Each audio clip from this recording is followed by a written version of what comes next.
So without further ado, let's kick this off. I'd like to welcome Neelabh Pant on stage. Um, he's, uh, he's a senior manager of data science at Walmart. He's going to talk through, some very interesting use cases of LLMs in processing web data. Over to you. Thank you so much.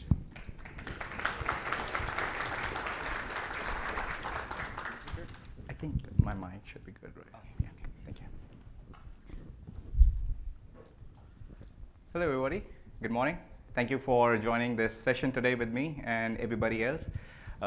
It's a great place to be at, especially with all the advancements that is happening around data processing and data engineering, and especially advanced data science.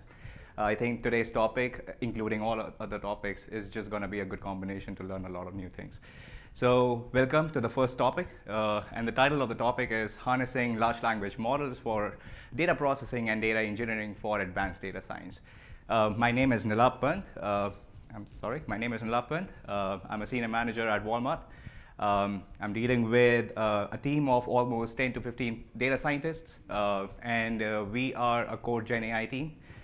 We've been working with different domains within Walmart, and knowing the scale of Walmart, those domains can actually become humongous. So the biggest one was time series. We are trying to optimize and manage our forecasts in the best possible way that comes across from different parts of Walmart. We're making use of Gen AI technologies for us to help understand those insights much better, things that we cannot find from the raw data itself. The second piece that we are working with is the legal parts of the Walmart, and we have humongous amount of text documents that needs to be analyzed and understood in such a way that we can make those decisions much more faster. Knowing the scale of Walmart, again, all these different PDFs and different data types that we have comes across from millions and millions of customers. And for us to analyze that in the real time, we need large processing power and a humongous amount of data that could be chunked and analyzed in a better way. So to go over the agenda for today's topic, I'm going to talk about the introduction of the data processing in essentially why is it important in advanced data science methods. What are the different challenges and limitations that we are facing in handling these kind of processing methodologies today when it comes to the manual processes? What kind of challenges and limitations that we face there that comes from all sorts of domains, most importantly scalability and generalizability of those manual processes for processing large text corpus. We finally talk about what are large language models and how are these relevant for our particular use case. We then will talk about an introduction to our retail data set, one of the data set that helps us to understand different structured and unstructured pieces of the data and how we are making use of advanced methods to not just clean, impute, and even find insights from the hidden or the insights which are already hidden in the large text corpus, and how are we enriching the data set, making use of all these different advanced methods. Finally, we'll be talking about the different two phases based on which we try to clean and manage the data. I've given them name as improvement phase and the enhancement phase. They both have specific instructions that they need to perform based on the data type that they're looking at. And finally, we also talk about the validation, because of course, we cannot simply rely on any kind of responses which are coming out from these heavily trained models. We also have to have some sort of filter, some sort of node in between the end user consuming those responses before we even throw those responses at the end system. Going forward, the importance of data science the importance of data processing and engineering in advanced data science. So it all starts from data processing. It's very important for us to understand that what are the different things that are we trying to bring about from this data set. Once we understand what are the different features that are important for this machine learning model to perform good, we also try to understand how can we engineer all this humongous amount of data that we are collecting on an everyday basis. Because processing and engineering together combines gives you the enhancements of the data quality, of course, which is the most important and pinnacle for any good machine learning model. Going forward, this all good features, rich text, rich corpus, hidden insights coming out from the entire text corpus is essentially very much important for us to maintain these models performing at the very high efficiencies, and for which we have a lot of challenges in our traditional data processing. As a data scientist and me and my team, we spend almost 80% of the time just to understand the domain, just to understand the important features in the data for the purpose of EDA, and just to understand what are we trying to solve here. Is this data set that we have is enough for our objectives to get solved? Or do we need something else that needs to be found from something which is hidden in your large text corpus? So most of the times, the one that we spend is 60% of the time, and that is just in data processing and cleaning. After that, we get into the analysis and understanding of the data, and that itself is just 80% of the entire time. 15% is what we spend in building models, and remaining time is just the communication between your stakeholders, your product, your business partners, and whatnot. So there's a humongous need for us to automate this data processing methodology, for us to save time for doing more important things. Of course, this is a very important thing. This is essentially the foundation of any good machine learning model. And we also want to make sure that we do have good understanding of what we are doing with in terms of large language models for them to automate all these processes. We talked about the limitations of the traditional method. It talks about the manual efforts that goes into just to understand the domain itself. First, we let large language model, we let regex methods or manual methods for us to solve all these different problems. That also brings about to the point that is the lack of contextual understanding. We, from manual or from the reject-based methods, to an extent, we try to do kind of a brute force method where we are trying to replace certain things with just a simple rule-based methods, which is not contextually right, which may not be correctly, entirely correct towards the domain of the data that we are dealing with. And of course, with the inefficiencies of, or with the structured data that we have, we just have too much of processing to be done and just too much of domain to be understood. That, and from where we have the large language models coming into the domain. What are large language models? These models are trained on the huge amount of data which is extracted from web in form of books, Wikipedia sites, social media, and whatnot. These are also the models which are capable of generating human-like text, which have wide range of applications. It's not just limited to your regular NLP task, it's much more advanced, especially with the newer models which are coming in. They are much more advanced to do your basic data analysis and understanding of that domain for you to automate it for different type of tasks. We talk about the relevance of LLMs in data engineering and why are they really relevant in our field here. So these LLMs can significantly enhance your feature engineering. Think about embedding your categorical data automatically. Think about finding insights or from the large text corpus that you wouldn't be able to find or to extract just using your manual processes. Or even the outlier detection in a lot of cases, because now it can understand the patterns and the variations inside your data, and anytime the data is deviating from its normal course, that's when it's able to recognize that these are some anomalous data points coming in your data set. We're going to talk about now the retail data set that we are putting in as part of our demo here. So here is a very classic and traditional data set where you have product description, the type of product, the quantities it got sold, the price, product description, along with the reviews. This is a typical data set that you would find in your daily lives. And one of the most typical issue with this data set are things like missing values, noisy values, missing reviews, missing product description, or just the non-availability of more important features that we can possibly find out from all this raw text corpus that we have that is not available right now. So we just have basic description of this product based on different product category. And the values that we see here coming in from the different product categories coming from home, clothing, toys, electronics, food, sports, beauty, and books. Now you could imagine that all these products are diverse types of product categories. They have different needs, they have different features, they have different columns, they have different entities that help describe us what this product comes in from. Then if we talk about just the missing values, for this purpose of demo, we do have product category, price, what's the last one? The review, yeah. Of course, the reviews are missing. I did not touch those. I did not touch even the reviews. I put up a use case where I was trying to do something with the reviews, but I really thought that it may not be ethically correct. So review use case may not be the best use case out there, but the product description is something that I'll be making use in this talk. And then the last one that you see is the product description, and it's just a word cloud showing you what kind of the most frequent words are coming in from this description set. So the key data issues that we already talked about are the missing values, limited features. We do not have a lot of features. We just have basic metadata of that product. We have unstructured reviews. We know that there's a lot of information hidden in these reviews, which can actually help us to enrich this data set for us to do much more higher end analysis. And there's also something which is also missing from this data set, and that is the sentiment analysis. We do have the reviews, but we do not have the sentiments associated with those reviews. If we had the sentiments, we can essentially do a lot of analysis, how people are reacting towards a specific category or towards a specific product. Now, the phase one, which is the improvement phase. Now, the improvement phase deals around with the missing value and its imputation in the data set. We already saw that there are certain fields like product category and product name by itself, which are missing from the data set.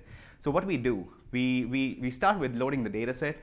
And what we do is we embed the structured and the unstructured data in such a way that now this data is represented in numerical fashion. Embedding just means that we are converting the text into numbers such that these numbers are representative in some bispector, and through those numbers we can find the similarity based on the distance metrics. Your distance metrics could be different types of different distance metrics, but essentially think about the distance between 2 points on a coordinate scale. So once we convert these the text corpus into numbers, we store them. Where we store them, we store them in a vector DB, and these vector DBs, example like Face, which is an open source vector DB by Facebook, or Pinecone, which is much more smarter and much more scalable, helps us to do those calculations automatically because those are built for those. These vector DBs allow us to store these vectors embeddings and help us to find the similarity searches based on the similarity metrics that we have. Once we have this vector DB created, or in other words, knowledge base created, based on the query that we have, the one that we want to impute here, we try to find the most similar items for that specific query using the retrieval methods. Once we have this rich context that is towards the one that we are trying to find the answers for, we use that context and we put that context as part of the prompt such that now the model has much more understanding and contextual understanding or the domain understanding of the query that we are trying to impute at that point.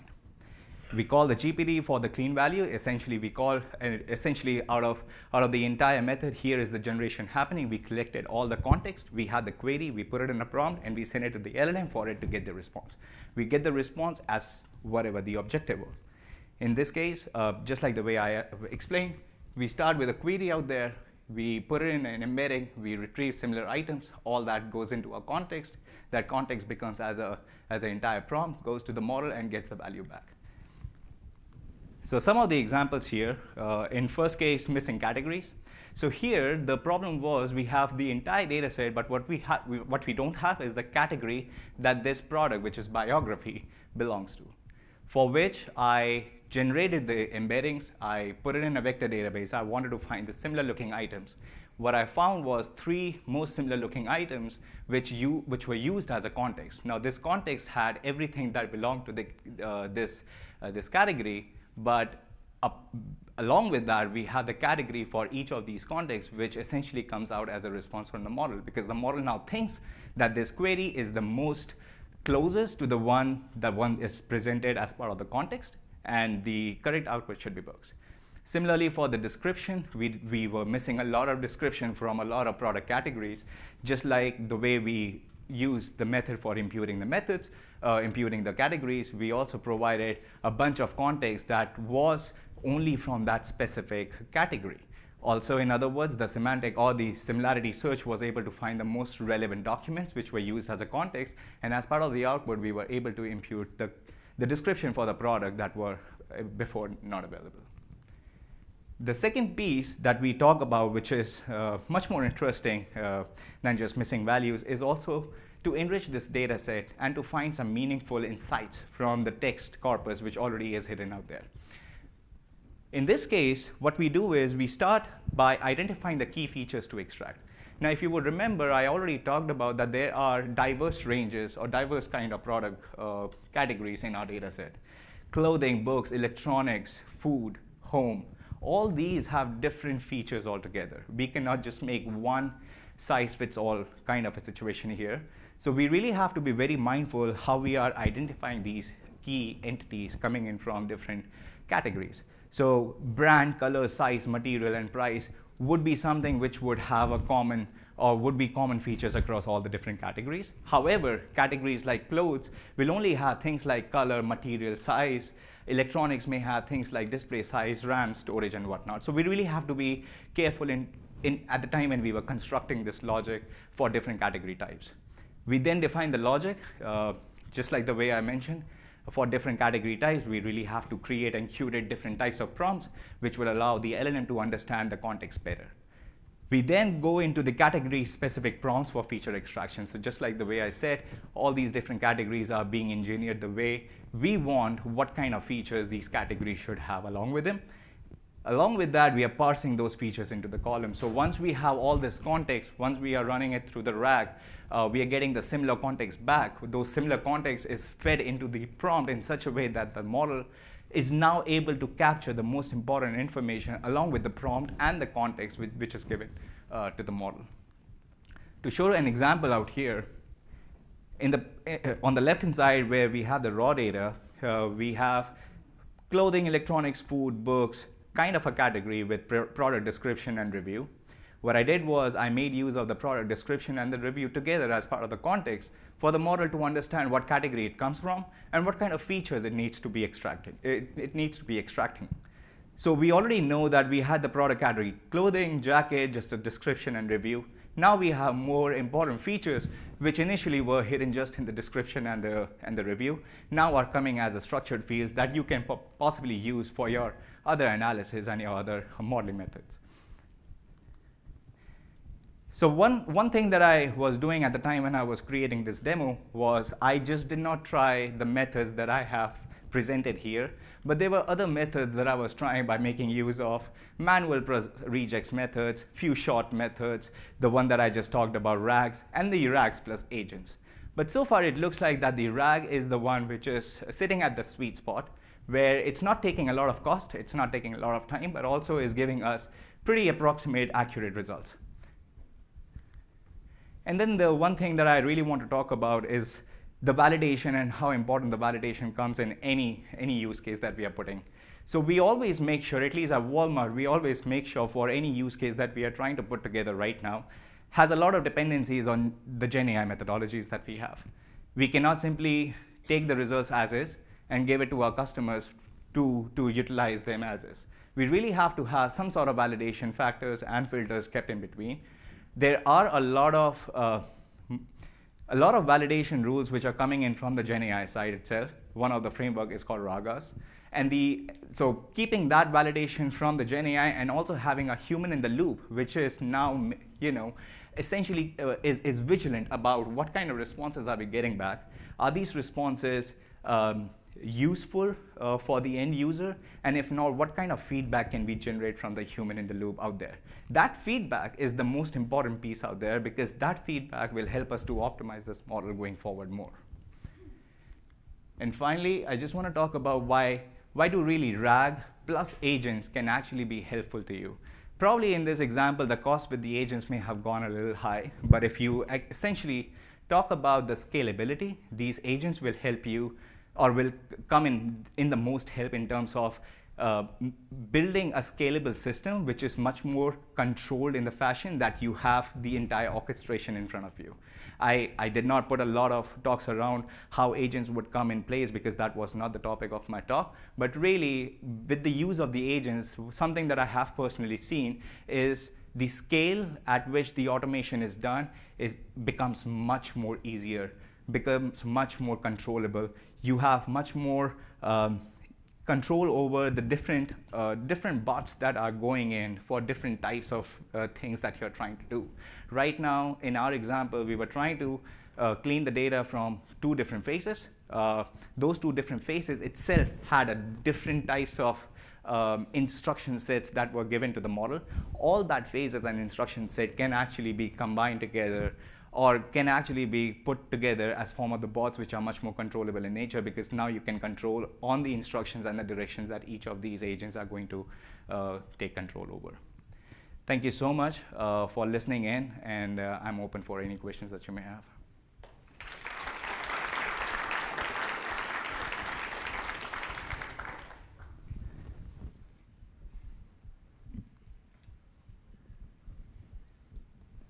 Thanks, Neelabh. That was a very interesting session. 1 or 2 questions popping up, actually. Oh, sorry, Daniel, I think they dropped out. But yeah, I think somebody was asking a bit more. Could you elaborate on the process of creating prompts for few-shot learning in data processing tasks? Yeah. I'll probably go back to that slide again. So the process of creating prompts is an interesting piece here, because that is something that will define how your model is going to react, what kind of responses are you going to expect back.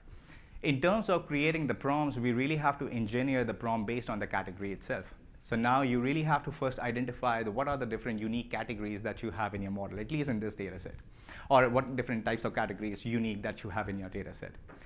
Once you define that, you also have to understand what domain do they come from, and what kind of important features do they come along with that specific domain. Because of course you don't mind the RAM size for a piece of cloth, right? Because that won't make sense. So you really have to be mindful about what you're trying to extract. Once you have defined those different pieces of features and information that you're wanting to extract from the data, you simply pass that in an engineering fashion that you let the model to only filter out the different types of features that you are trying to extract from each of those different product categories. So engineering of the prompt is going to be a very important piece here, because of course you really have to treat each category as unique as possible for you to define those prompts accordingly. Super. And another question, what are the ethical considerations when using LLMs to generate or impute missing data, especially in sensitive industries? Absolutely. We really have to take that thing very seriously. It's like, if you are letting a human do it, there is a bias coming in from that human side. If you're letting a machine do it, you don't have a control over that bias that this machine would come across with. So you really have to have a mix of both types, I would say. Validation and making sure that everything is kept in place is very much important. I would say in some of the use cases that we've been part of, where missing value imputation was done using GenAI, we really made sure to have a good feedback coming in from the domain experts themselves. Because Walmart as a company has thousands of businesses inside. Each business have their own unique characteristics and the way they perform. So we really have to sit down with the business to really understand that how does the function of this particular feature look like, and is the function that what you're thinking based on your experience, is it matching to the one that we are looking at us or in front of us at that moment. If it is, great. You really have to talk about the logics and the rules that the business has set and take that logic and rule in your prompt engineering. And if it is not, you really have to understand what those logics and rules are, such that you can optimize your model further. Very interesting. Did you think that, was there an awareness across Walmart of what was possible? 100%, 100%. I mean, we go through an in-depth scrutiny of any model that we build, and it needs to be catered to the end user. There is a security team, a big security team, that looks at all the dimensions to make sure that things are kept in the ethical fashion as much possible. So yeah. Very interesting. Okay, sorry, I think is that it for the questions? Sorry, was there any other questions, Daniel? Is any in the room? Yeah, you take my time. So if you want to yeah. take any in the room. Yeah, let's ask a couple.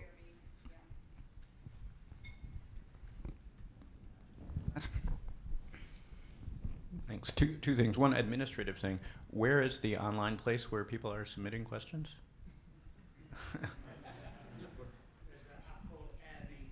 It's called Airmeet. I think you should have got it when you registered. What's your email? Yeah, we'll post that. Let's post it back up and remind people. Could you characterize what you mean by agents in a little bit more detail? You referred to that at the end as like the ideal thing, but I'd be curious to see, your definition of that and hear some thoughts. Yeah. Essentially, agents in, not in just this case, but agents in GenAI essentially helps you to orchestrate different things that you are putting together.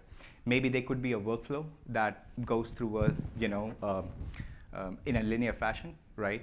Where there's a lot of dependencies onto like first phase and second phase and third phase and whatnot. It could be time consuming. It could be time consuming because now there's a humongous dependency in that entire pipeline. However, you want to break that pipeline because you know that the pipeline has pieces where things are not so much dependable, but also can actually be processed in parallel. So what you do is you essentially form agents. These agents are, for the lack of better words, are exclusive to perform that specific task and instruction, while you are performing other tasks and instruction, making use of other agents in parallel. So it could be missing value imputation is done by an agent in parallel, while feature enhancements by taking the product description and review together to form a separate prompt to get those meanings or to get those answers, which is happening in parallel. So that's the simplest way that I can explain, where you can orchestrate the entire pipeline in such a way. Now it's parallelized. It's much more scalable. It's much more generalizable, and it's much more controllable, for the lack of better words. Yeah. Thank you. Any other questions? Yeah.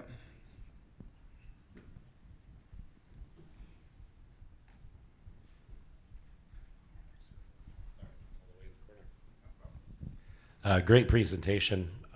Just a question about the structured data that or unstructured data that you're bringing in. All the examples on the screen were internal data sets. Are you guys using any sort of external data sets, either from the manufacturers or competitors or anything else, to help augment this? It feels like there's an opportunity to do that. 100%, 100%. One of the domains that I can remember where we essentially made use of external data set was in a time series forecasting work. We really needed to understand how is the market working, especially after Corona hit us. Because if you started looking at any time series distribution of any retail sales pre and post Corona, those are two different worlds. So we really had to get some regresses for us to understand that what is causing all this. The company that we get this data from has a humongous amount of data set that talks about how is this market going around. You talk about the macro and the microeconomics, CPI, GDP, oil, the shipping costs, whatnot. Like so many different features and drivers that we sat down with a lot of big giants in finance world. For example, MasterCard. We try to understand that how is the market changing over the period of time, and how are these regresses gonna affect us, and if we can build some sort of scenarios, not just for today, but also up in the future, for us to understand that how these drivers changing and fluctuating is essentially causing the bigger, picture being changed. At least in this case was time series. So of course, we do have external entities that we partner with. We try to get data from different parts of the market if we are dealing with that kind of problem. That helps us to understand the regressors, the impact of regressors, the effects, the scenarios, and things that we can do to mitigate all that risks that we foresee, coming up. So, thank you. One other question coming in online. When you use RAG, you retrieve the top and most similar products or whatever it is, based on structured and unstructured data. Do you use all the top N or just the top one, or how does it work? I mean, for the purpose of demo, it was just top 3 to keep it simple. But really, you have to. That's also, I would say, that's kind of a hyperparameter in your model. I mean, it really is not hyperparameter, but this is something that you really have to test and try with, because it could be possible that your data set does not have enough data which is closest to the one which is in your query. So you really have to make sure that anything that you're getting out probably not top 3, probably not top 5. You have to extend it just to understand that if you're getting entire context from it. But really, it's a heuristic that you really have to test and try and see what works best for you in most of your cases. But default values are set to 3 or 5 in most of those packages, yeah. Super, thank you. Any other questions from the audience? No? Okay, listen, thanks very much. Awesome. Thank you. Fantastic talk.